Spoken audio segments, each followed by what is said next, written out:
aujourd'hui, on demande aux forces de l'ordre.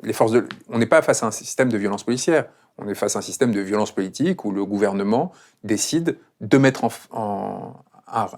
place un rapport de force avec les populations et utilise comme pur instrument, presque neutre, vous voyez, transitif, les forces de l'ordre afin d'accroître cette violence ou pas. Et donc évidemment, c'est pas les forces de l'ordre qu'il faut viser, c'est derrière elles,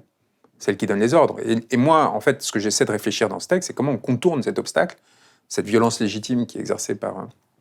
jusqu'à 15 000 policiers, ce qui est très peu sur l'ensemble du territoire dans les moments de tension les plus importants. Et comment est-ce qu'on évite une sorte de confrontation sanglante qu'un grand penseur de gauche avait déjà dénoncé, Pasolini, qui consistait pendant mai 68 à dire quand je vois les gamins étudiants de Saint-Germain-des-Prés et les policiers face à eux,